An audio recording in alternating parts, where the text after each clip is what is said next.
자, 일단 오늘 제가 말씀드려야 될 거는 골재 관련해서 골재 기업하고 레미콘 기업 사이에 이제 운반하는 거리가 굉장히 중요해서 오늘은 그 부분을 말씀을 좀 드릴 거예요.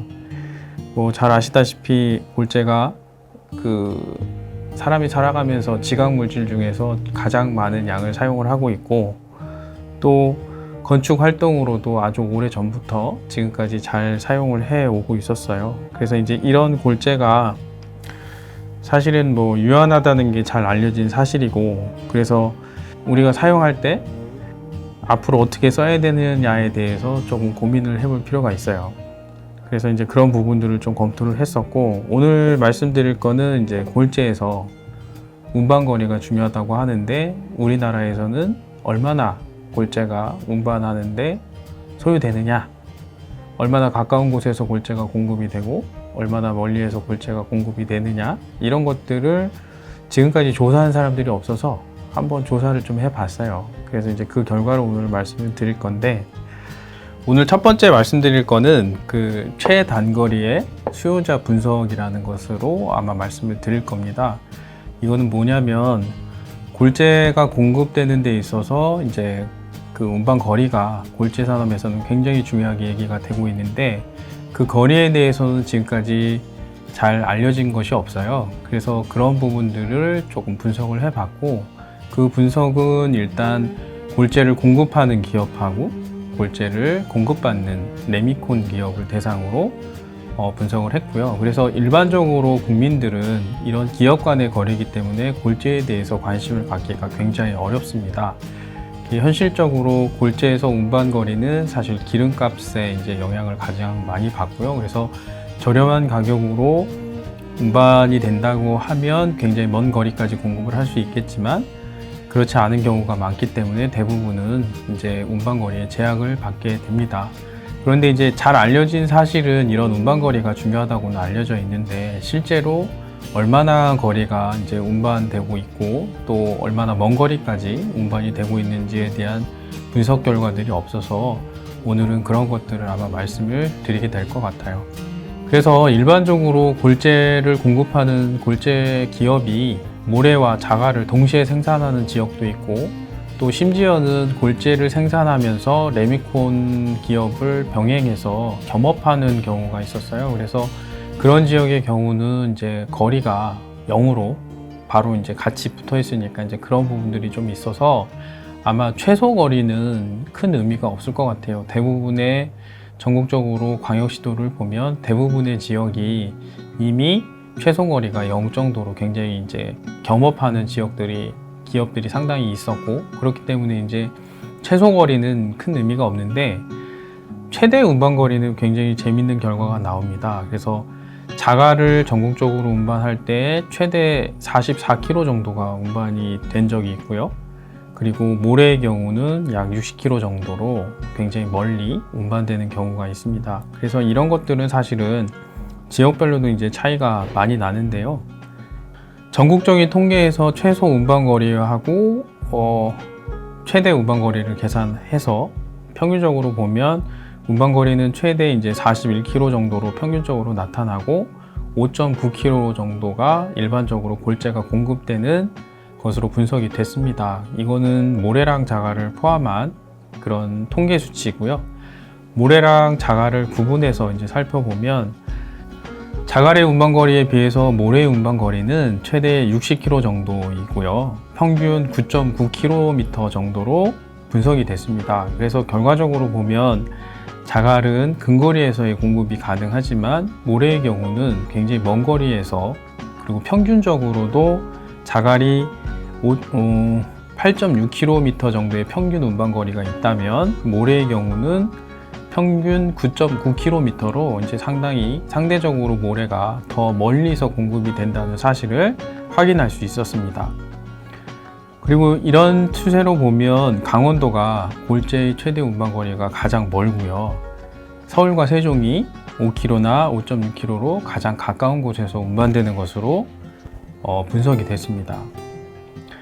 재미있는 거는 대도시의 경우는 최대 운반 거리가 10km 전후의 값을 보이는데, 울산과 인천을 제외하면 10km 이하의 최대 운반거리를 대부분 나타내고 있습니다. 그래서 모레의 경우는 서울이 10km 정도 되고요. 부산과 인천이 각각 한 11km 정도로 이제 최대 운반거리가 나타나고 있습니다. 평균 운반거리는 아까 말씀드렸듯이 전국의 평균이 이제 5.9km 정도로 나타나는데 광역 행정 단위에서는 5km 미만으로 나타나고요. 이때 평균 운반거리도 4km 미만으로 나타납니다. 그래서 자갈의 경우는 부산이나 세종, 울산, 인천 지역에서 평균 운반거리가 한 4km 미만으로 나타나고요. 모레의 경우는 평균 운반거리가 인천 지역에서 4.4km로 가장 짧고 부산과 세종이 한 5.1km, 4.8km 정도로 나타났습니다. 그래서 이런 것들을 정리를 해보면 우리가 상식적으로 알고 있었던 굉장히 먼 거리죠. 50km라든가 80km라는 숫자가 우리나라에서는 상당히 이제 가까운 곳에 공급이 되고 있다는 것을 확인할 수 있었고요. 그래서 전반적으로 보면 운반거리는 약 평균 6km 정도, 그 다음에 모레의 경우는 7km 정도, 자갈의 경우는 평균 10km 정도의 범위에서 골재를 공급받는 레미콘 기업에 공급되는 것으로 확인했습니다. 그래서 그런 부분들을 참고할 때 우리나라는 굉장히 공급이 운반거리가 짧다, 그리고 잘 공급이 되고 있는 것 같다, 이런 결과를 얻었습니다. 그래서 우리나라의 골재 운반거리를 검토를 해보면 상당히 많은 지역에서 골재가 여러 곳에서 공급되고 있어서 실제 다른 나라의 사례에 비해서는 굉장히 가까운 거리에서 공급이 되고 있다는 점이 굉장히 흥미롭습니다. 그래서 이러한 것에 대한 또 세부적인 고려사항은 어떻게 보면 너무 많은 골재 공급 지역이 있지 않을까 하는 그런 고민도 사실은 좀 되는 부분이 있고요. 그래서 그 부분은 조금 더 검토를 해보거나 연구가 필요할 것 같습니다. 자, 우리가 평균 운반거리를 지금 살펴봤는데요. 우리나라 골재 유통의 경우는 앞서 말씀드린 것처럼 골재 채취 지역에서 레미콘 공장까지의 운반거리가 굉장히 짧게 나타나고 있습니다. 그래서 이런 것들을 보면 실제 골재의 수요와 공급이 사용되는 골재 자원 양에 비해서 약간 소규모이거나 지역적으로 유통되고 있거나 하는 그런 것들을 좀 생각해 볼 수 있을 것 같고요. 또 한편으로는 시장이 포화돼서 수요 지점에 비해서 공급이 더 많을 수 있다는 점도 사실은 좀 시사하는 바가 있는 것 같습니다. 그래서 일부 지역의 경우는 골재의 부족보다는 오히려 과잉이 나타날 수가 있고 시장 가격이 낮아지게 되니까 경제성이 더 떨어져서 약간 과잉 경쟁 상태의 어떤 시장이 유지될 수도 있다. 너무 가까운 거리에 많이 있기 때문에. 그래서 그런 것들을 좀 한번 생각해 볼 문제인 것 같습니다. 그래서 이런 부분들은 조금 더 앞으로 깊게 들여다 봐야 될 것 같습니다.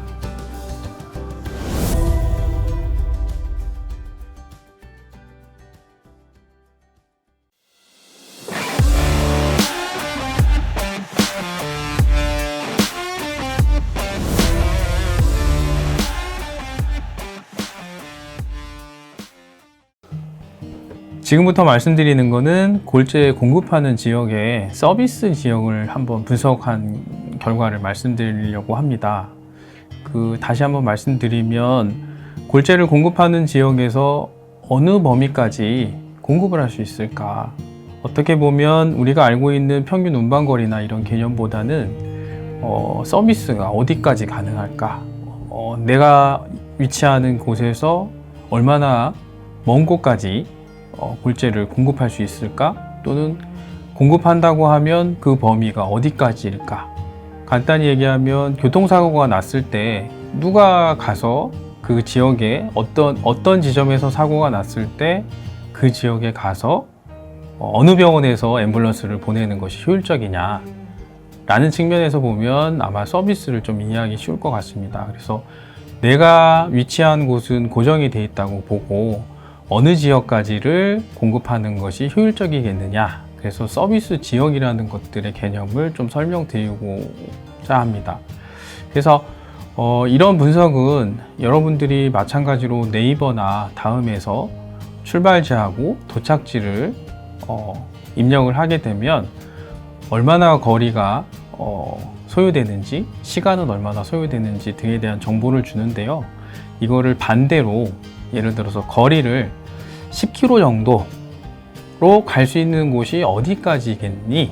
뭐 이렇게 다시 저희가 분석을 좀 하는 방법들이 있어요. 그래서 그런 분석을 통해서 골재 회사에서 만약에 10km 반경으로 골재를 공급한다고 할 때 어느 지역을 커버할 수 있느냐, 또 50km 반경까지 공급을 한다고 가정을 했을 때 전국적으로 서비스가 다 고루고루 충족이 되느냐, 뭐 이런 것들을 사실은 저희가 서비스 범위라고 해서 분석한 결과들을 가지고 있습니다. 그래서 오늘 말씀드릴 거는 이제 그런 부분들을 설명을 드릴 거고요.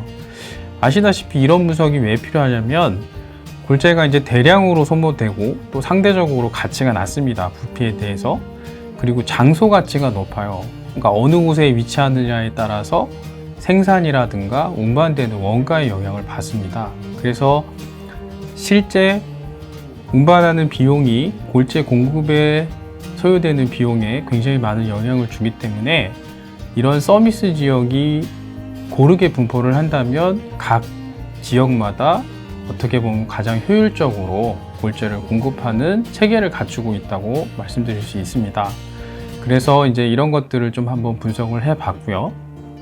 이것들이 서비스 지역이 중첩이 될 수도 있고 어떻게 보면 비는 곳도 있을 거고요. 그래서 서비스 지역이 만약에 빈다면 그 지역은 추가로 골재 공급하는 기업이 위치를 해야만 고르게 골재를 공급할 수 있다는 얘기가 되고, 만약에 중첩이 많이 된다면 그 지역은 과밀하거나 과잉 경쟁 구도가 나타날 수 있는 지역이 될 것 같습니다. 그래서 골재 회사를, 골재를 공급하는 채취 기업들을 중심으로 거리를 분석을 했고요. 그 거리는 범위를 나타내게 됩니다. 일단은 50만 루베라고 얘기를 하는데 100만 이상을 생산하는 기업과 50만 이상을 생산하는 기업, 그리고 30만 이상을 생산하는 기업, 10만 이상을 생산하는 기업들로 나눴습니다. 이게 왜냐면 100만 정도의 어떤 골재를 공급할 수 있는 능력이 있는 곳은 사실 상대적으로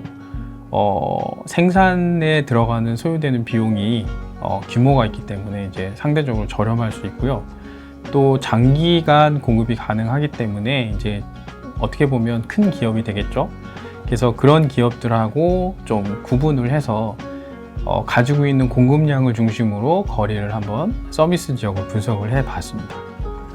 그래서 100만 이상인 기업은 11개, 50만 이상인 기업은 36개, 30만 이상인 기업은 62개, 10만 이상인 기업이 89개 정도로 되고요. 그래서 이들에 대해서 80km, 그리고 50km, 30km, 20km 운반거리를 제한을 해서 분석을 한번 해봤습니다. 그래서 중첩이 많이 되는 지역이 어디고 또 공급이 안 되는 지역은 또 어디인가, 뭐 이런 것들을 한번 살펴봤고요.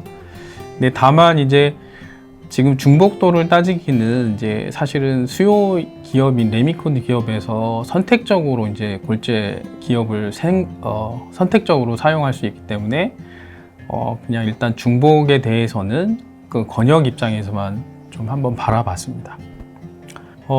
분석 결과를 보면 굉장히 재미있는 결론이 나오는데요. 100만 이상을 공급할 수 있는 연간 100만 이상을 생산하는 골재 기업의 80km의 공급 거리를 서비스 지역으로 가정을 할 때 이 11개 기업이 전국의 53%의 면적을 커버할 수 있는 것으로 나타났습니다. 또 재미있는 거는 50만 이상을 생산하는 수요철 골재 기업을 대상으로 서비스 지역을 분석을 해보면 36개의 기업이 전국의 65%를 서비스할 수 있는 것으로 나타나고 있습니다. 30만 이상 되는 63개의 기업을 가지고 보면 71%, 전국의 71% 지역을 서비스할 수 있는 것으로 나타났습니다. 그리고 마지막으로 10만 이상 되는 89개의 그 골재 채취 기업들이 서비스하는 지역, 골재를 공급할 수 있는 지역은 전국의 60% 정도로 결과가 나타났습니다. 지역별로 보면 강원도와 경기도가 80km 운반거리를 적용할 때 제공 면적의 41%의 면적이 해당되는 정도의 수준이었고, 부산과 제주는 서비스가 불가능한 것으로 나타났습니다. 그래서 첫 번째 상위 11개 기업을 제외한 나머지 그룹으로 보면 제주도를 제외하고는 전국에 고르게 분포를 하고 있는 것으로 나타났습니다. 그리고 재미있는 거는 서울이나 광역시, 경기도 같은 경우는 서비스 면적이, 골재를 공급할 수 있는 면적이 상대적으로 높은 경향이 나타났습니다. 분석 결과에서 굉장히 재미있는 거는 서울이나 세종, 대전, 대구, 광주 같은 지역은 어느 서비스를, 그러니까 어느 그룹에서 공급을 한다 하더라도 100%의 면적이 다 공급이 가능한 지역에 포함이 되는 것이 굉장히 재미있는 사실이었습니다. 다만 이제 강원도 해안 지역을 따라서 분포하는 해안 도시의 경우에는 대부분 이런 공급 지역에서 제외되는, 공급 범위에서 제외되는 결과들이 나왔는데요. 대부분의 경우는 이제 내륙의 교통망을 중심으로 각각의 서비스가 진행되다 보니까 상대적으로 교통망이 조금 적은, 좀 아니면 산악 지역이 많은 그런 지역의 경우는 골재 공급이 상대적으로 이제 제약이 좀 있는 것 같다는 그런 결과를 얻을 수 있었습니다. 수도권을 중심으로 이제 이런 결과들이 계속 서비스가 중첩이 되는 거가 확인이 됐는데요. 그래서 어떻게 보면 수도권은 현재의 서비스 공급 체계 내에서는 거의 모든 그룹에서, 그러니까 범위, 그러니까 골재를 공급하는 기업이 수도권을 공급하는 비율이 수도권 면적의 한 90% 이상, 대부분의 경우는 일반적으로 100%까지 골재를 공급할 수 있는 지역에 포함이 되고 있다는 게 굉장히 재미있는 결과였습니다. 그래서 이런 결과가 의미하는 것은 수요에 대해서는 대체적으로 공급이 균형적으로 이제 관리되고 있음을 저희가 알 수 있었고요. 다만 이제 중요한 거는 그렇게 공급할 수 있는 물량이 있느냐, 요거는 조금 다른 문제입니다. 그래서 물량에 따라서 이제 사실은 운반될 수 있는 범위나 거리가 조금 제한될 수 있기 때문에 사실 이런 서비스는 공급이 가능한 거리를 분석을 했다 뿐이지 사실은 가지고 있는 골재의 공급 양에 대한 반영이 안 돼 있기 때문에 그런 부분들을 좀 함께 생각을 해볼 필요가 있습니다.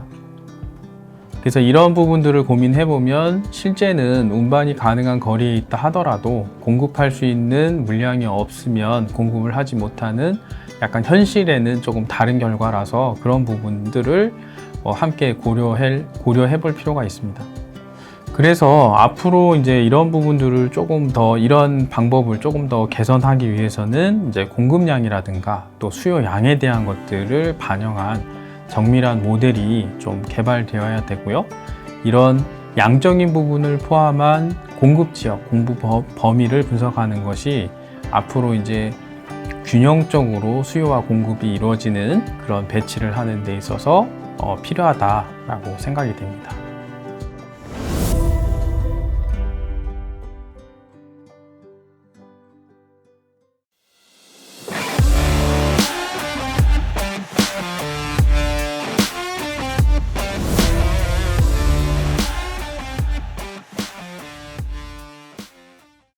지금부터는 기점과 종점 비용이라는 것을 가지고 골재에 대해서 한 번 더 들여다보는 시간을 갖겠습니다. 기점과 종점이라고 표현을 했지만 실제 여러분들이 느끼기에는 출발 지점과 도착 지점이라고 생각을 하시면 될 거고요. 이 경우에 이제 경우의 수를 모두 고려할 수 있다는 게 장점입니다. 그래서 한 개의 공급 기업에서 골재를 채취하는 위치에서 레미콘 지역을 일일이 다 조사를 하는 거예요.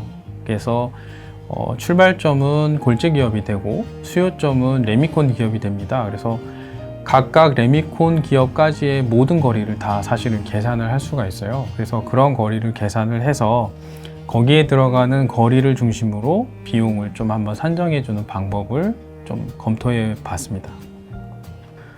뭐 잘 아시겠지만 이제 전 세계적으로 골재는 유한한 자원으로 인식이 되고 있고요.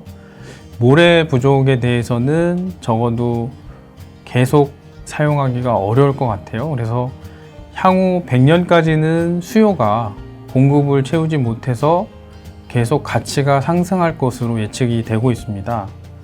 그래서 이런 것들을 골재 공급을 어떻게 할 것인가에 대해서는 전 세계적으로 심각하게 고민을 하고 있고요. 대부분의 경우는 자연 상태에서 특별한 가공 없이 채취되는 골재, 모래나 자갈 같은 것들, 그리고 인위적으로 암석을 파쇄해서 공급하는 골재에 대해서 이런 것들을 가지고 생산과 공급, 그리고 수요와 가격 등을 이제 모의를 하죠. 그래서 이런 부분들은 결국은 인구의 규모라든가 또 관리하는 비용, 그리고 거기에 대해 들어가는 그 가격 비용에 대해서 이제 수요가 좌우되는 그런 시장 메커니즘들이 작용을 하게 됩니다. 그래서 천연의 모래와 자갈 같은 경우는 계속 사용이 되고 있죠. 앞으로도 계속 사용이 될 거라고 해서 앞서 말씀드린 것처럼 가치가 상승할 거라고 말씀을 드렸고요. 그래서 이러한 모래 자갈이 2060년대에서 2070년대에 이제 최대 생산율에 도달을 할 거라고 예측이 되고 있고요. 저희가 이제 평균 최소한 가장 가까운 곳에 대한 골재 운반 거리를 계산했을 때 평균적으로 10km 미만의 결과를 앞서 얻은 바 있습니다. 그래서 그거를 토대로 보면 최대한 50km 정도로 저희가 제한을 해서 얼마나 공급이 가능하냐 해서 종점과 시점, 종점 간의 비용 거리를 계산을 해보면 저희가 골재 생산 기업 930여 개, 그 다음에 수요 레미콘 한 1000개 정도를 저희가 계산을 해서 기점과 종점에 대한 연결선은 약 14,300개 정도가 되고요.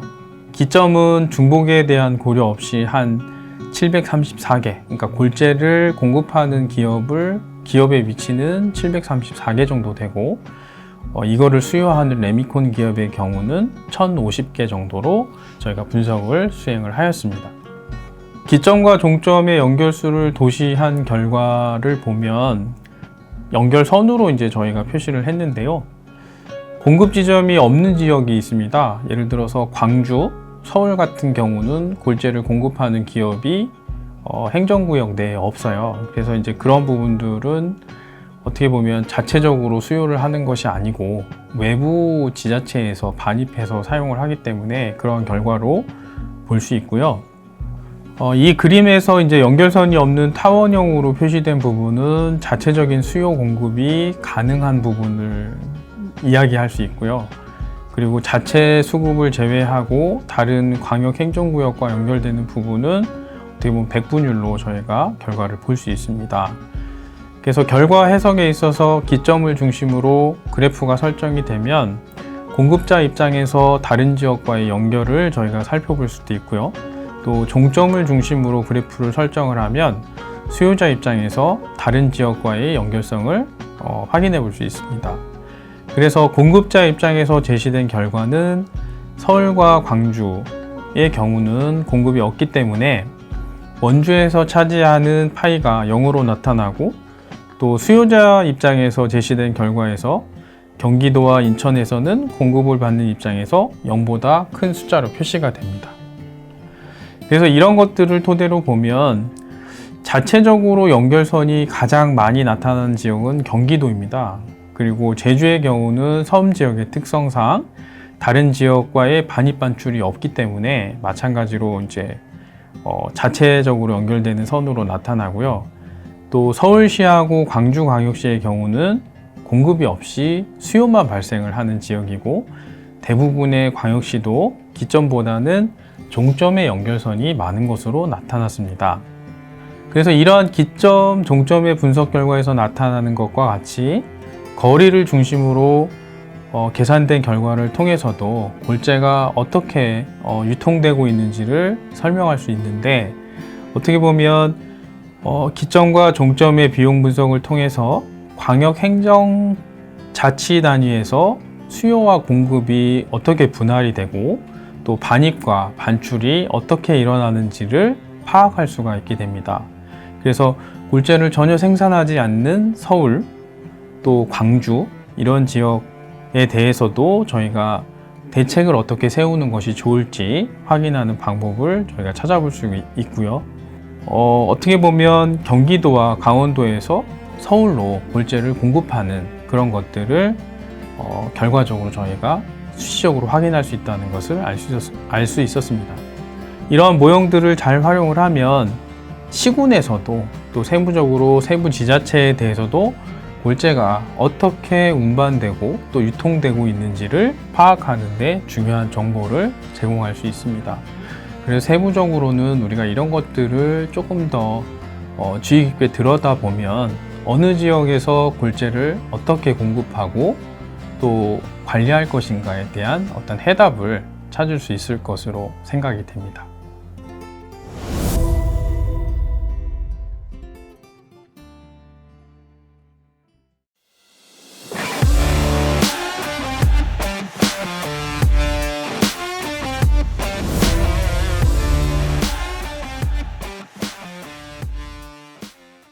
지금부터는 골재에 대한 입지 배분 시나리오를 분석한 결과를 좀 한번 같이 살펴보고자 합니다.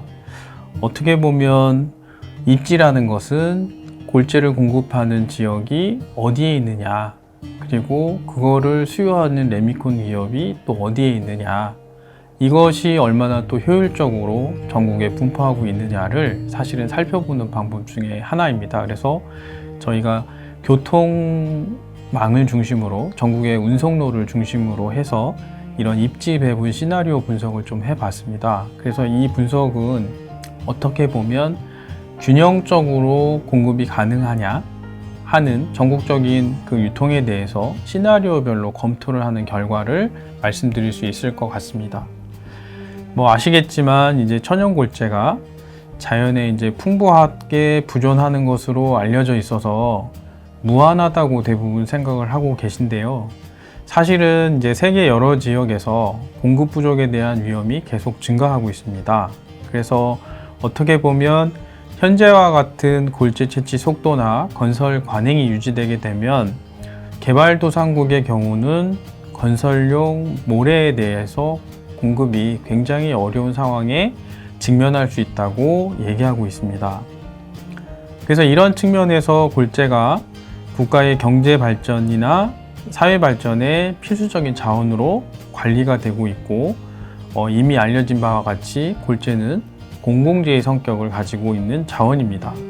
그래서 앞서 말씀드린 것처럼 골재가 어떻게 공공성에 기반한 관리 정책을 가지다 보니까 전국적으로 수요와 공급에 대한 관리가 좀 필요한 실정이고요. 이런 것들을 어떻게 보면 교통로를 중심으로 수요 공급을 시나리오별로 검토를 한 결과를 오늘 말씀드리게 될 것 같습니다. 골재 공급에 대한 허가량이라든가 골재 공급에 필요한 운반거리, 그리고 인구라든가 인구 밀도 등의 이제 주변 변수가 사실은 골재의 수요와 공급에 영향을 줄 수 있습니다. 그래서 이런 부분들이 또 고려가 되어야만 이런 모델이 사실은 효율적으로 검토될 수 있는 거라고 생각이 되고요. 대부분의 이런 변화는 어떻게 보면 도시가 확장을 하면서 환경의 제약이 증가를 하고, 그런 것 때문에 전통적으로 저희가 골재를 사용하는 품질의 이런 부분들, 품질에 대한 비용이라든가 생산에 대한 비용들과는 좀 다른 차원에서 검토될 필요가 있습니다. 그래서 시나리오를 분석한 결과를 보시면 사실은 초기값 109개의 후보 지정군에서 저희가 50개의 후보를 선택을 했고요. 59개의 공급 후보가 확정이 됐습니다. 그래서 이렇게 분석된 시나리오 분석 결과를 보면 경기도에서 가장 많은 13개 지점이 선택이 되고요. 평균적으로는 수요 지점의 85.6%의 공급이 가능한 것으로 분석이 됐습니다. 다만 이제 이 시나리오의 경우에는 제주의 경우에 초기값에 이제 후보가 없는 관계로 이제 결과에서는 제외된 것을 확인할 수 있었습니다. 두 번째 시나리오에 대한 분석 결과는 109개의 공급 후보 중에서 96개가 선택이 되고 13개의 공급 후보가 분석됐습니다. 그래서 수요 지점이 1059개 가운데 867개 지점에 공급이 가능한 모델로 분석이 됐고요. 수요 지점의 85.6%의 공급이 가능할 것으로 분석이 됐습니다. 다만 이제 이 경우에 평균적인 운반 거리가 시나리오 1에 비해서 줄어들어서 18.4km의 평균 운반 거리로 분석이 되었습니다. 세 번째 시나리오의 분석 결과를 보면 초기 198개의 공급 후보 중에서 150개의 공급 지점이 선택이 됐고요. 48개의 후보 지점이 분석이 됐습니다. 그래서 이런 그 수요 지점 1083개 지점 가운데 924개 지점에 공급이 가능한 것으로 나타났고 전체 수요처의 89%에 대한 지역에 공급이 가능한 모델로 분석되었습니다. 그래서 이 경우에는 또 평균 운반 거리가 더 줄어들어서 평균 운반 거리도 14.8km로 더 짧게 나타났습니다. 네 번째 시나리오에 대한 분석 결과는 초기값 210개 후보 지점에 대해서 140개 지점이 선택이 됐고 70개 지점이 후보군으로 선택이 됐습니다. 이 경우는 제주도를 포함을 해서 전국 1083개의 후보 수요 지점에 대해서 약 90%인 988개의 수요 지점에 공급이 가능하였습니다.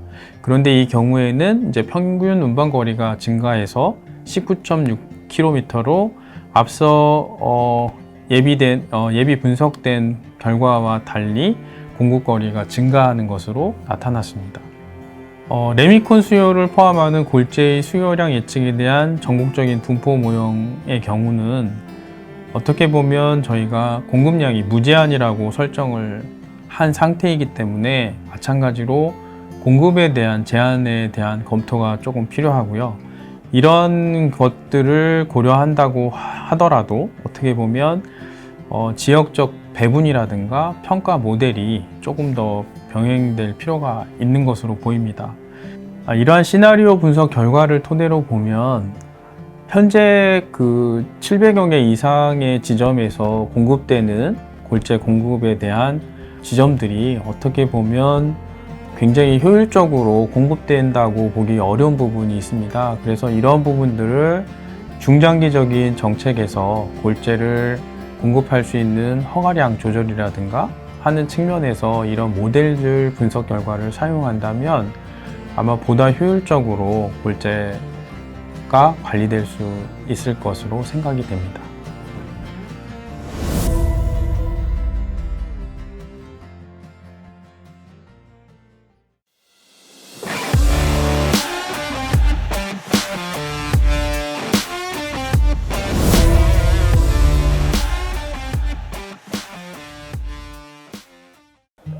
이번 시간에는 폐석산 부지의 복원에 관련돼서 이야기를 좀 하려고 합니다.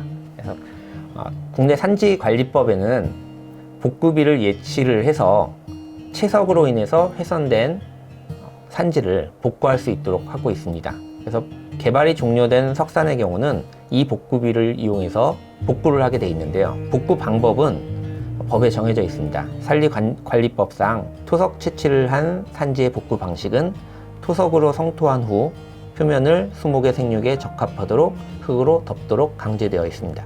그런데 이 토석이라 하는 것은 일반 흙도 이야기하지만 폐기물관리법에서 말하는 오염되지 않은 폐기물을 활용을 할 수 있게 되어 있습니다. 여기서 두 가지 문제가 있는데요. 먼저 흙을 구하기가 어렵다는 거죠. 이미 석산을 개발하고 있는 그 부지 근처에는 또 다른 곳을 개발을 하기는 좀 어렵습니다. 그러다 보니 먼 곳에서 비싼 비용을 가지고 새로운 산을 깎아서 토석을 공급해 와야 되는 문제가 있고요. 두 번째는 폐기물을 사용할 수 있다고 했는데 주민 정서상 폐기물을 활용한다는 것이 굉장히 어렵습니다. 그러다 보니 석산이 복구가 제대로 되지 않는 경우가 많고 또 복구 기간이 길어지는 경우가 많고 이래서 석산이 복구되지 않는 상태로 방치되는 경우들이 많습니다. 복구가 제대로 되지 않은 경우에는 방치된 곳에 불법 폐기물들을 투기한다던가 또 이런 폐기물들로 인해서 오염이 발생된다던가 이러한 환경적인 문제들이 발생될 수 있습니다. 또한 토사가 부족해서 여러 곳에서 토사를 마구잡이로 갖다 쓰는 경우들이 있는데 이 경우도 토사의 오염 여부가 제대로 파악이 되지 않는 상태에서 사용을 하다 보면 침출수의 문제나 토양 오염의 문제들이 발생될 수도 있습니다. 저희가 몇 가지 현장을 다녀봤습니다. 노출된 암벽이 그대로 방치되어 있는 경우도 있고요. 또 식재된 식물이 고사된 경우도 있고요. 흙이 부족해서 흙을 제대로 덮지 못한 경우도 있습니다. 또한 모든 복구가 끝났다고 해도 법에는 문제가 없지만 완벽하게 개발 전의 상태로 되돌리는 것은 불가능하죠. 이러한 여러 가지 문제들을 그렇다면 어떻게 해결을 해야 될 것인가? 저희가 다시 한번 좀 연구가 필요한 부분이 아닐까 생각이 됩니다. 저희가 모든 석산에 복구된 곳을 다 다녀보진 못했습니다. 그래서 향후에 기회가 된다면 국내에 개발이 완료된 그리고 복구가 된 석산들에 대해서 복구가 정말 제대로 됐는지 좀 더 조사가 필요할 것으로 생각이 되고요. 앞서 말씀드렸듯이 복구를 위해서 토석을 필요로 하는데 새로운 토석 채취로 인해서 추가적인 환경 훼손의 문제가 많이 또 대두가 되고 있습니다. 그리고 근거리의 토석이 부족하기 때문에 과다한 비용이 발생되고요. 그리고 이 복구된 부지를 다시 활용을 할 경우에 토석을 덮어서 성토를 한 부분을 다시 파내야 되는 이런 문제가 발생됩니다. 그러다 보니까 개발한 곳에서 토석을 사와서 토석으로 성토를 하고 그리고 이것을 다시 파내고 하는 비용이 현장에서는 3중으로 비용이 든다는 표현을 하게 되는데요. 이런 부분들도 우리가 고민을 해봐야 될 부분으로 생각됩니다. 그래서 결론적으로 개발 종료 후에 이 부지를 어떻게 활용할 것인가를 염두에 두고 우리가 개발하는 과정에서 복구와 이후의 활용을 같이 고려해서 개발 과정에서 이런 계획들을 실천을 하는 것이 중요하다고 생각이 되고 이것은 환경적인 측면이나 또 활용적인 측면, 비용적인 측면 모든 부분에서 굉장히 윈윈 전략이라고 생각이 됩니다.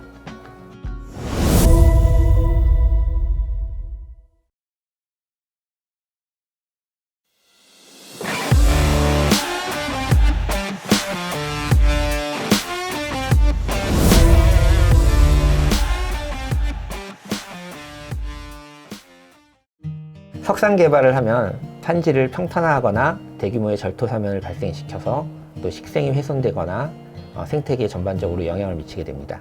따라서 개발이 종료된 이후에는 복구를 하게 되어 있는데요. 이 복구는 식생이 원래대로 잘 살 수 있도록 하는 방법을 선택하고 있습니다.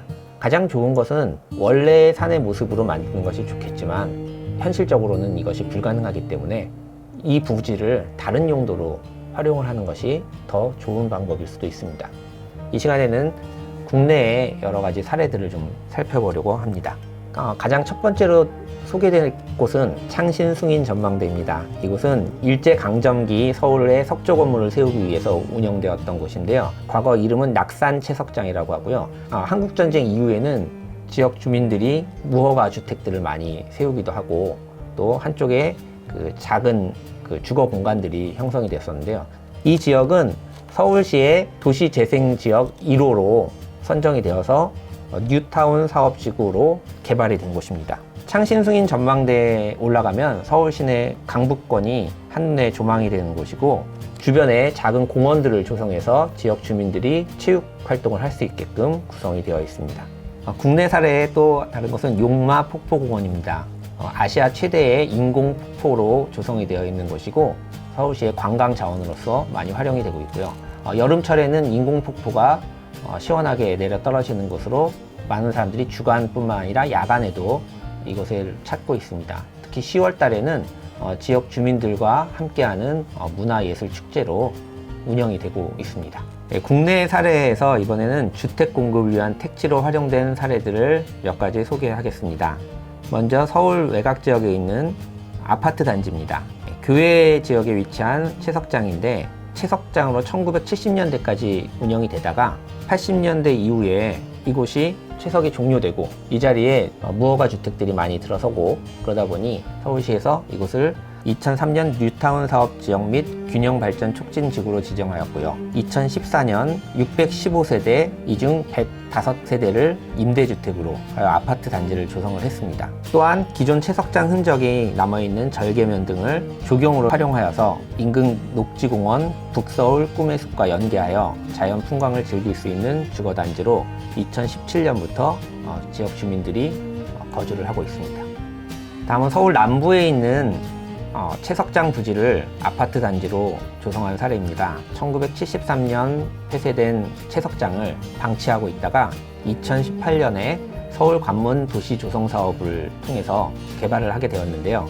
이곳은 여러 가지 지역의 지식산업센터 이런 것과 연동을 해서 개발을 하려고 하고 있습니다. 신혼희망타운이 이곳에 들어갈 예정이고요. 현재 서울주택도시공사가 도시개발 사업으로 약 900억 원을 투입하여 청년 신혼부부를 위한 200호의 신혼희망타운을 조성을 하고 창업지원시설들이 함께 조성되고 있습니다. 개발이 종료된 석산은 여러 가지 용도로 활용이 될 수 있는데요. 근래에는 기후변화 대응을 통해서 신재생에너지 단지로 만든 사례들이 보고되고 있습니다. 국내 최대의 태양광 발전 단지로 고흥의 거금 솔라 파워가 만들어졌는데요. 이곳은 태양광 모듈을 약 55,800제곱미터의 면적에 조성을 했습니다. 현재는 민간에서 이것을 조성한 곳에서 운영을 하고 있고 이후에는 고흥에 기부채납 형식으로 돌려주어서 고흥 지역의 약 10% 정도의 전기를 공급할 수 있을 것으로 예상되고 있습니다. 이 외에도 거창 지역이나 예천 이 지역에 태양광 발전소들이 폐석산을 이용해서 많이 지어지고 있습니다. 제주도에는 관광객들이 버리고 간 쓰레기들이 굉장히 많이 발생되고 있습니다. 이런 것들을 처리를 해야 되는데요. 또한 제주도 자체에서 발생되는 폐기물도 상당히 많겠죠. 이런 부분들을 해소하기 위해서 제주시에서 제주환경자원순환센터를 마련을 했습니다. 지역 주민과 제주도와 함께 오랫동안 논의를 한 끝에 폐석산 부지에 매립장을 조성을 하고 그 옆에 소각장을 함께 운영을 하고 있습니다. 이곳에서는 제주도에서 발생되는 폐기물을 분리를 해서 매립해야 될 것, 소각해야 될 것, 그리고 재활용해야 될 것들을 분리해서 운영을 하고 있고요. 폐기물 매립지는 과거 폐석산이었던 곳에서 그 상태를 활용을 하고 있고 이때 발생되는 침출수도 수처리 시설을 갖추고 운영을 하고 있습니다.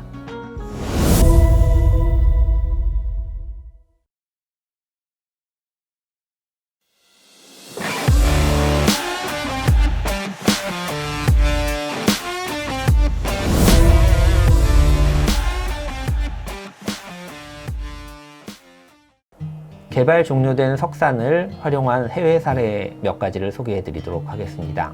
포르투갈의 이스타디우 무니시팔 드 브라가, 이곳은 포르투갈 브라가에 위치한 축구 경기장으로 SC 브라가의 홈구장으로 사용되고 있습니다.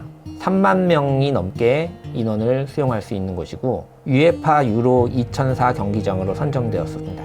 또한 인근에 있는 채석장을 암벽을 그대로 노출시켜서 사람들에게 과거 채석장이었던 것을 알려주기도 하고 과거에는 이름이 이스타디우 악사라고 불리기도 했는데 이것은 2007년 7월 프랑스의 보험회사 악사가 3년간 경기장 스폰서 계약을 맺어서 붙여진 이름이고요. 2020년 포르투갈 리그에서 우승을 했기 때문에 이곳에서 큰 파티가 열리기도 했습니다. 해외 사례 중에 대표적인 곳 중 하나는 오스트리아에 있는 마르가레텐 공연장입니다. 이곳은 로마 시대 때부터 채석장으로 운영되어 있던 것을 야외 공연장으로 조성을 한 곳이고요. 2001년에 유네스코의 세계유산으로 지정이 되기도 하였습니다. 해마다 여름엔 야외 공연을 하는데요. 유명한 오페라 프로그램을 이곳에서 공연을 하고 지역 주민들뿐만 아니라 전 세계의 많은 관광객들이 이곳을 보러 찾아오는 곳입니다. 2020년에는 코로나19 상황에서도 투란도트 공연을 크게 하였습니다. 채석장은 주로 골재 공급이나 석재 공급을 위해서 도시에 가까운 곳에 위치를 하고 있습니다. 그러다 보니 도시가 확대되면서 이 지역이 채석장이 도시로 들어가는 경우들이 많고요. 해외에서는 이 지역을 주거단지로 조성을 하는 사례들이 굉장히 많이 보고가 되고 있습니다. 호주 멜버른 동부 교외 지역인 릴리데일에 있는 한 채석장은 멜버른시의 신규 주거지로 개발이 되고 있습니다. 킨레이로 명명된 이 지역은 주택 공급이 부족하던 멜버른 동부 지역에 향후 20년간 3,200호의 주택을 공급하기 위해서 멜버른 도시권에서 두 번째로 큰 개발구역으로 만들어지고 있습니다. 일반적으로 석산 부지를 재활용하기 위해서는 허가 기간이 굉장히 오래 걸리기도 하고 지역 주민들과의 갈등도 많고 하지만 이 호주의 킨레이 지역 같은 경우는 부족한 주택 공급을 위해서 지역 주민과 정부가 합심을 해서 굉장히 빠른 시간 내에 허가권도 통과가 되었고 또 지역 정비 사업도 빠르게 진행되고 있고 이러한 주택 조성 사업의 우수한 사례로 소개가 되고 있습니다. 이 지역은 두 개의 주거구역으로 나뉘고 중심에 상업지역과 역사지구로 이렇게 총 4개의 지역으로 구분을 해서 운영이 되고 있습니다. 현재 패스트트랙을 통과해서 2020년부터 1단계 사업이 진행되고 있는 곳이고요. 이후에 전체 주거의 5%에 해당하는 부분을 사회주택을 포함하는 저렴한 주택으로 공급을 할 예정입니다. 채석장 부지를 활용한 사례 중에 최근에 소개된 대표적인 사례 중에 하나는 중국의 세계 최초의 지하 채석장 호텔입니다. 2019년에 개장을 한 곳인데요. 이곳은 중국 상하이에 위치한 곳으로 과거 채석장이었던 곳을 2013년에 디자인 공모를 통하여 호텔로 조성을 하기로 했고요. 채석장 부지에 형성된 호수를 물을 그대로 사용을 하고요. 한쪽에서는 폭포가 흘러내리고 채석장 암벽을 활용해서 내부에서는 암벽 지하의 형태가 되고 외부에서 볼 때는 고층의 호텔이 되는 그런 형태로 가격이 좀 비싼 곳인데 많은 사람들이 이것이 신기하기도 하고 새로운 경험이기도 하고 해서 찾아가고 있다고 합니다. 코로나만 아니면 저희도 가보고 싶은데 갈 수가 없습니다. 또 다른 중국의 사례로 중국 창사에 있는 다왕산 채석장을 아이스 월드 그리고 워터파크로 조성을 했습니다. 이곳은 약 40년간 방치되어 있던 채석장인데요. 2014년부터 이곳을 거대한 레크레이션 건물로 건설하는 프로그램이 결정이 되어서 현재 건설이 되고 있습니다. 이곳에 굉장히 큰 규모의 아이스 월드와 또 워터파크가 함께 들어설 계획입니다.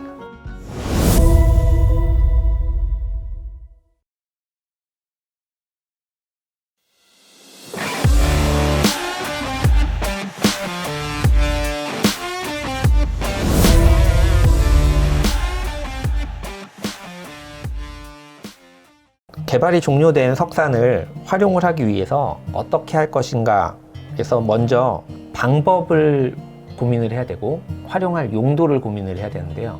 가장 중요한 것은 환경과 안전입니다.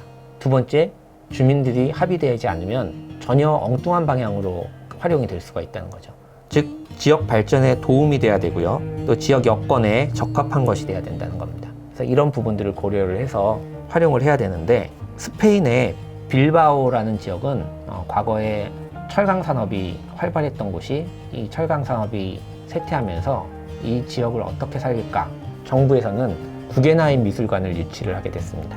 그래서 구겐하임 미술관은 이곳에 오니 전 세계 많은 사람들이 이 미술관을 보기 위해서 빌바오시에 관광을 오게 되죠. 이로 인해서 빌바오시가 발전을 할 수 있는 계기가 되었습니다. 이후에 빌바오 효과 또는 구겐하임 효과라는 용어가 생겼는데요. 이것은 어떤 특정한 랜드마크가 지역에 좋은 영향을 미칠 수 있다는 그런 개념이고요. 석산을 활용하는 방법 중에서도 이런 빌바오 효과를 누릴 수 있는 그런 개념으로 접근을 하는 것이 어떨까 하는 생각을 하게 됩니다. 그런데 이때 또 주의해야 될 것이 있는데요. 지역 정서나 또 활용적인 측면을 전혀 고려하지 않고 일방적으로 대규모 사업을 벌였을 때 역효과가 날 수 있다는 부분입니다. 한 사례로 리조트를 폐석산에 유치를 하기로 했고 이곳을 조성 사업을 시작을 하기로 해서 추가적인 복구를 안 한 상태로 이곳에 이제 공사를 하기로 결정이 되었는데 재정적인 문제로 계속 늦춰지다 보니까 폐석산이 그대로 방치가 되고 이곳에 온갖 쓰레기들만 쌓이게 되는 이런 문제가 발생한 사례가 있습니다. 억지로 큰 사업을 벌이려고 하다가 이것이 제대로 되지 않으면 이 부분이 오히려 악영향을 미칠 수 있다는 부분을 고려를 해야 된다는 것이고요. 국내 사례는 아니지만 일본 사례에서는 폐광산 지역을 대규모 리조트 단지로 조성을 하는 사례가 있습니다. 지역 정부에서 너무 무리하게 투자를 하다 보니까 정부 돈이 많이 들어가게 되고 그래서 정부에서는 더 이상 지원을 못 하겠다. 그래서 지역 주민들의 돈이 이제 들어가기 시작하면서 조성은 해놨고 놀이공원도 만들어 놓고 했는데 찾아오는 사람이 없다 보니 계속 적자가 되는 거죠. 그래서 운영비 부분 때문에 적자만 발생하게 되고 지역 주민들은 다른 사업을 찾아서 딴 곳으로 떠나게 되고 이런 문제가 발생됐는데요. 일본 유바리시에서 문제가 발생됐던 것을 거울 삼아서 폐석산 활용에 계획을 세울 때 이런 것들을 고려를 해야 된다고 생각이 됩니다.